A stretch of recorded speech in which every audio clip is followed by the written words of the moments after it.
گاندھی تو 7 سمندر لنکا پار جا رہا ہے بیٹا، میری 2 نصیحت یاد رکھنا۔ ایک بیٹا وہاں لندن میں لوگ شراب پیتے ہیں، شراب کو مت چھونا، اور بیٹا ناری بھی وہاں بڑی سستی ملتی ہے عورتیں، بیٹا ناری کو ہاتھ مت لگانا۔ ماں کی اس نصیحت نے انگلینڈ بہت لوگ پڑھنے گئے تھے، لیکن اگر گاندھی کو کسی نے بنایا تو ماں کی نصیحت نے بنایا۔ تم نے یہ بھی سنا ہے کہ عبد القادر جیلانی رحمت اللہ علیہ جا رہے تھے پڑھنے، 40 روپیہ تھی، اور ڈاکو کو سچ سچ کہہ دیا، اور اس ننھے منھے بچے کی اس نیکی پر ڈاکو نے ڈکیتی سے توبہ کر دیا۔ تم کو ایک واقعہ سناؤں، علامہ اقبال کو جانتے ہو بچوں؟ سارے جہاں سے اچھا ہندو ستا ہمارا، جانتے ہو؟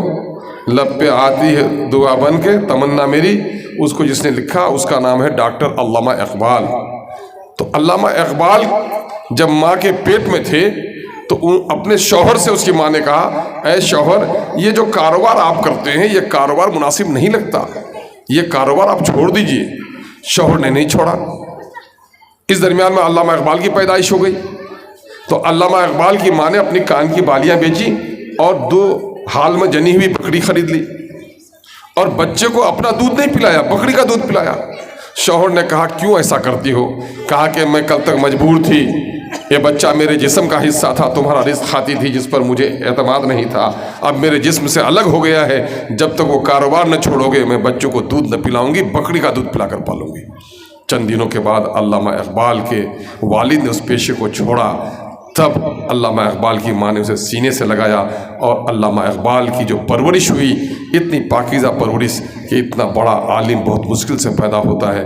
میری بہنوں اور بیٹیوں، اگر چاہتے ہو اولاد صالح تو اپنی اولادوں کو حلال رزق کھلاؤ۔ کہا یہ جاتا ہے کہ عورتیں جب حاملہ ہوتی ہیں تو شوہر اور بیوی کے اخلاق کا ان پر بڑا اثر پڑتا ہے۔ ہمارے ہاں کیا ہوتا ہے؟ ہمارے ہاں چھوٹا سا بچہ ہے، رات کو پڑھایا باپ نے، سچ بولنا اچھی بات ہے، جھوٹ بولنے والوں پر اللہ کی لعنت ہے۔ تو بچے نے پوچھا ابا سچ کس کو کہتے ہیں؟ بیٹا جو دیکھو ویسا ہی بولو، جتنا دیکھو اتنا ہی بولو، جتنا ہو اتنا ہی گنو۔ اتفاق سے رات کو بچہ سویا، صبح گلی میں ایک آدمی آیا اور کہا فلاں ہو گھر میں؟ وہ ان کے پاس کرانے دکان کا پیسہ پاتا تھا، تو بیٹے کو اس نے کہہ دیا بیٹا جا کے کہہ دو کہ میرے ابا گھر میں نہیں ہے۔ بچہ معصوم تھا، دوڑ کر چلا گیا گلی میں کہ میرے ابا گھر میں نہیں ہے۔ جب بچہ بولا میرے ابا گھر میں نہیں ہے، اس شخص نے مجھے کہا تو میرا ابا تو یہ نہیں ہے، دوڑ کر اپنی ماں کے پاس چلا گیا چولہے کے گھر میں، اماں یہ شخص جو ہم لوگ کے گھر میں رہتا ہے اس کو تو میں ابا کہتا تھا، لیکن ایک آدمی تلاش کرنے آیا ہے تو بولتا ہے کہ جا کے کہہ دو ابا گھر میں نہیں ہے، تو اگر میرا ابا گھر میں نہیں ہے تو پھر یہ کون سا آدمی ہے؟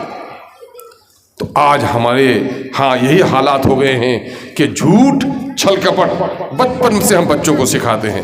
اس کے لیے ضروری ہے کہ ہم اپنے بچوں کو اچھی تعلیم دیں۔